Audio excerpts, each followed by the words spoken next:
बच्चों, आज मैं आपको आपकी पाठ्य पुस्तक संस्कृत प्रज्ञानम का तृतीय पाठ अर्थात तीसरा पाठ कराने जा रही हूँ। सबसे पहले हम अनुवाद करेंगे। इसका पाठ का नाम है तेनाली रामस्य व्यवहार कौशलम। तेनाली राम का व्यवहार कौशल। अनुवाद हम पैराग्राफ के हिसाब से करेंगे। तो सबसे पहले आपको नृपस्य से लेके आगतवंत तक करना है और फिर दूसरा अनुवाद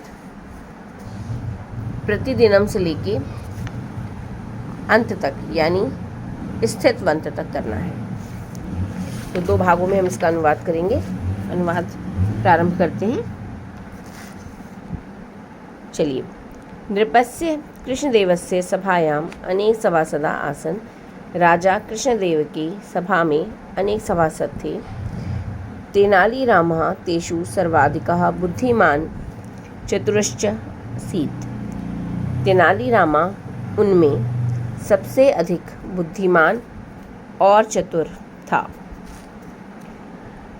यदा कदा कृष्णदेवः सभासदानां परीक्षामपि करोति स्म।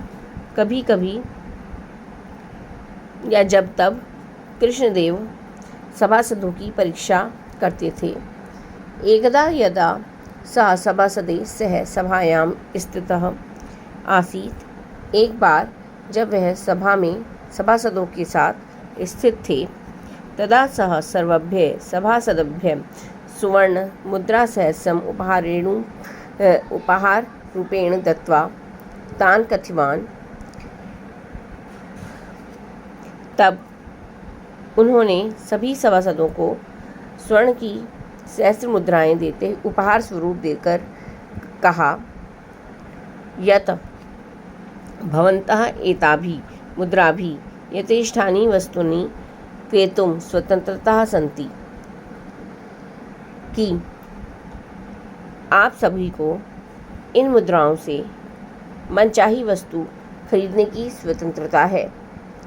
परम ध्यानवतम पर ध्यान रखें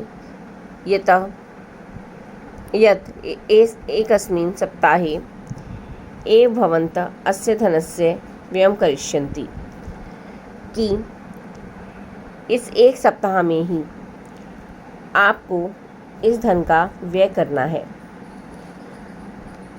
अपि च अस्य धनस्य उपयोगात् प्राक् भवन्तः मम मुखदर्शनम् अवश्यमेव करिष्यन्ति। और भी कि इस धन का उपयोग करते हुए आपको मेरे मुख के दर्शन भी अवश्य करने हैं। इति मम समयः अस्ति। यही मेरी शर्त है। सर्वे सभासदा अतिहर्षिता प्रमुदिताश्च आपणं गच्छन्। सभी सभासद बहुत खुश होते हुए प्रसन्नता के साथ अपने घर चले गए। यदा ते कमपि अभीष्टं क्रेतुम् इष्टवन्तः तदा तत्र नृप नासीत्। जब भी वे कुछ खरीदने की इच्छा करते तब वहाँ राजा नहीं होता। अतः कथम तस्य मुख दर्शनम भवेत्। इसलिए किस प्रकार उनका मुख दर्शन हो इति विचार्य वस्तुनि अगृह्य एव स्वगृहं प्रति आगतवान्। इसी विचार से वस्तु को त्याग कर वह अपने घर को आ जाते। तो सबसे पहला अनुवाद आपका यहाँ तक होगा। अब हम दूसरा पैराग्राफ शुरू करते हैं। प्रतिदिनम से शुरू करते हैं। प्रतिदिनम एवमेव आपणं गत्वा किंचिदपि क्रेतुं समर्थे ते पूर्णसप्ताहमेव यापितम्। प्रतिदिन ऐसे ही करते हुए वह किसी भी वस्तु को खरीदने में समर्थ नहीं हुए और पूरा सप्ताह ऐसे ही बीत गया। सप्ताहांतरम नृपतान पृष्ठवान।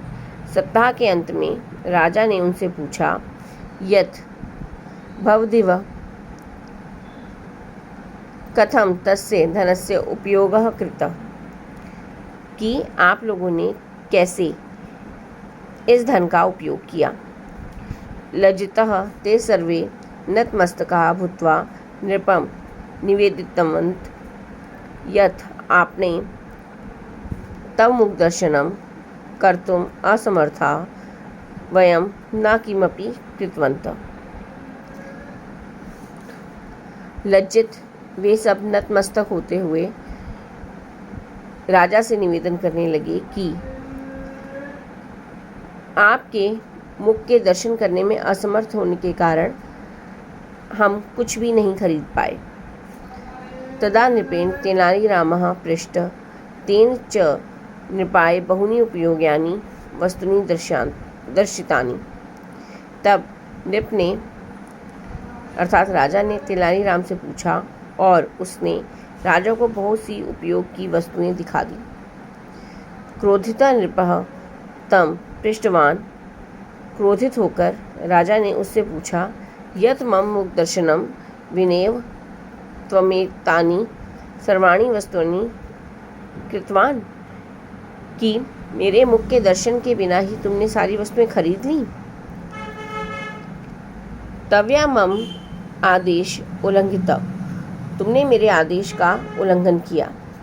तेनालीरामा विहस्य वदत्, तेनालीरामा ने हंसते हुए कहा, मया भवदादेश पूर्णतः पालित, मैंने आपका आदेश पूरी तरह पालन किया। अहम कस्यापि वस्तुनि क्रयात् पूर्वमेव पणे अंकितं भवतः मुख दृष्टवान।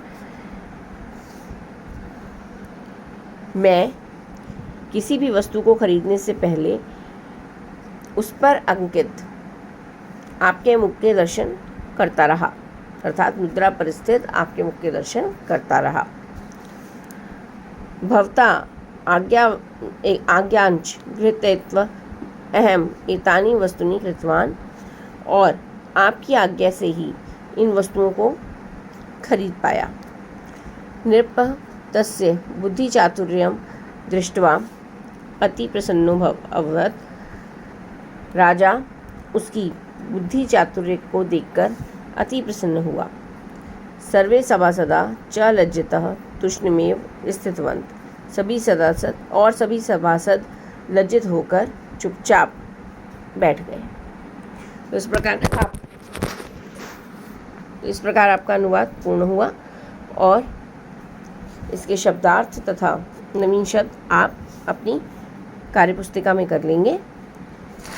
अभ्यास कार्य मैं आपको आगे कक्षा में करवाऊंगी। धन्यवाद।